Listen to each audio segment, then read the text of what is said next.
Welcome to the School of Love, the place where miracles are normal. Hello and welcome to the School of Love, the place where we learn practical tools based on scientific research and our own experiences towards improving ourselves, living life to its fullest, and contributing to the best of our abilities to the world around us. I'm Dr. Grajdian, and I'm a professor of media studies and anthropology at Hiroshima University.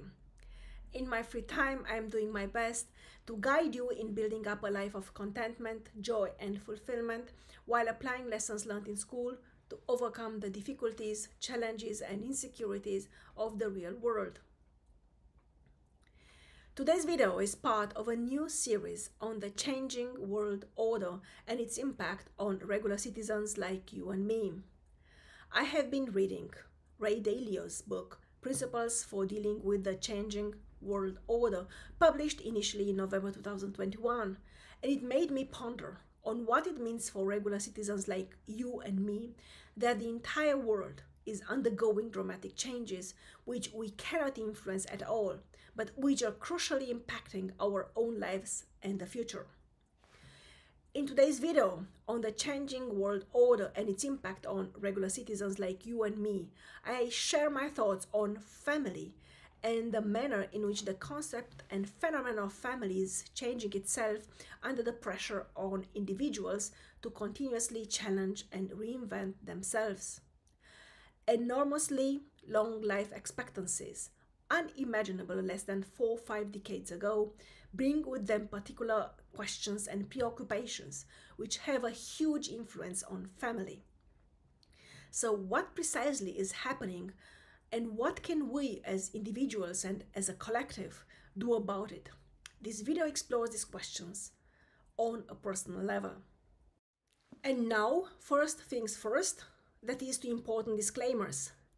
The first disclaimer serves to strongly emphasize the fact that this YouTube channel, The School of Love, is not part of my educational and research activities at Hiroshima University. It is nonetheless part of my privilege, joy, and sense of duty to propagate and implement knowledge, information, as well as inspiration and motivation outside the limited framework of academic endeavors. Together, we can build up a better tomorrow for as many of us as possible. The second disclaimer relates to the fact that I am a trained musician and musicologist, not a psychologist, therapist, or counselor.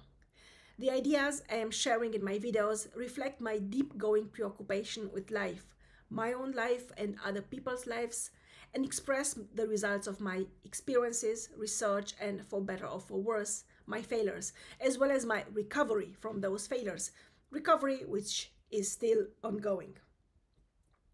The ideas expressed in the videos on this channel, named The School of Love, cannot and may not and must not replace the consultation with specialists in whichever areas of your life you might have questions or you might struggle with. If you are new to this channel, at this moment I would like to ask you to please consider subscribing, sharing, liking, commenting. Thank you very, very much. This helps us not only with that mysterious algorithm which seems to dominate the YouTube galaxy, but also with contributing to the expansion of the community of humans doing their best to impact positively the world and those around them by discovering their authentic selves and living life wholeheartedly. Thanks again. So how does the concept and phenomenon of family is changing under the pressure of the world changing itself? So family is a contract, and I very often talk about it, and the concept of nuclear family is actually an invention of the post-World War II world. So it's not the traditional family as we describe it, or the classical family. The classical family was actually what they call in ethnology the extended family. So a household including multiple branches of the same bloodlines, both vertically in terms of generations and horizontally in terms of uncles and aunts, and even adopted children for those who could afford it. and everybody was living together, and there were very clear expectations imbued or induced or instilled by the older generations, which, as I said, didn't have to be biological parents of the children or biological grandparents. It was enough to be some uncle or some cousins. So anyway, older humans would instill into the younger ones.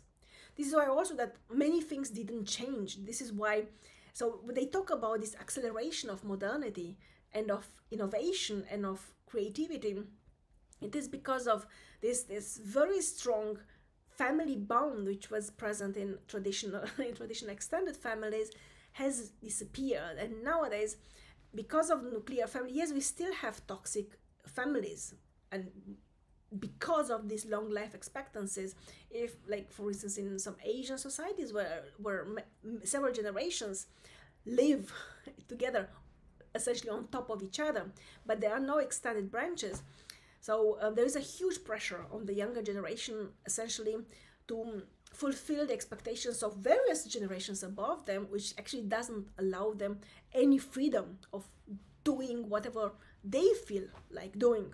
And being so young and unexperienced, they also do not have the strength or the willingness or the ability to rebel against older generations. So I think one of the biggest challenges the concept of family the concept of family is experiencing and will be experiencing is the idea, what is family? The questioning of this structure, of this socio-economic structure, essentially, which is regarded as the fundamental cell of the society. And it will force us to see that what we see nowadays as traditional and classical, and this refers, of course, to the nuclear family, is actually an invention of the past 70 to 80 years. For the most part of human history, people didn't live like that. For the most part of the human history, I repeat it, people didn't live like that. And the fact that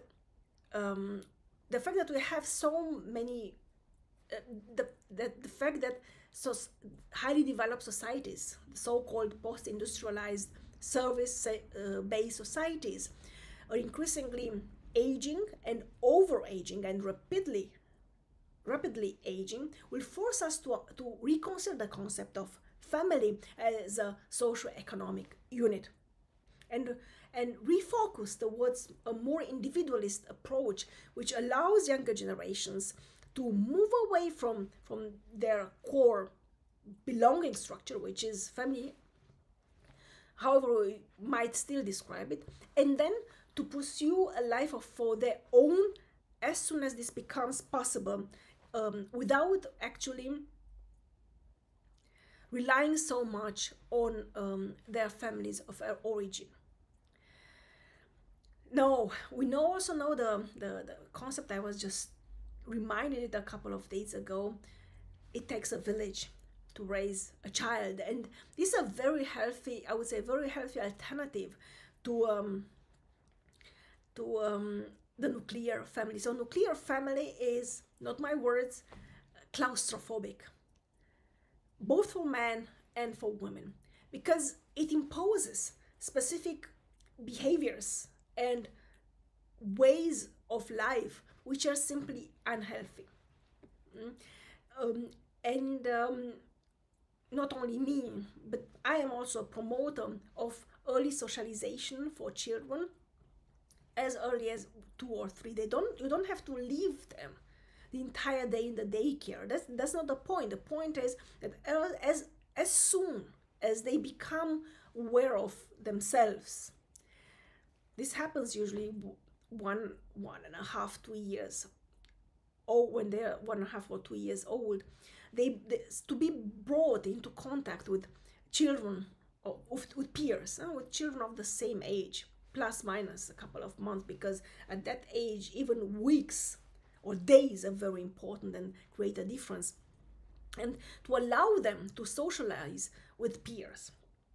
The tendency is, of course, and I see this the tendency is actually to keep the children as long as possible in the family unit, with mothers and grandmothers usually, or grandparents, taking very much care of the child until it is either goes very brief period of time in kindergarten, or it doesn't go at all. It goes directly to school. And this creates huge problems because it is already too late for the child to learn to socialize with peers at an instinctual level. And they will have to. So I think one of the biggest challenge would be to the reconsideration of the family, which will force us to see back in time, beyond the current concept which is regarded as traditional, which is the nuclear family, father, mother, and two children. And it will force us to look beneath that, what was before that, the so-called extended family, which is the concept of it takes a village to raise a child, which is of course not possible nowadays anymore, because villages are dying out and everybody's moving to cities, which creates other problems. But then again, a late modern alternative to that would be daycare as early as possible, not the entire day, a couple of hours, even once a week is very helpful, because at that age children learn very quickly.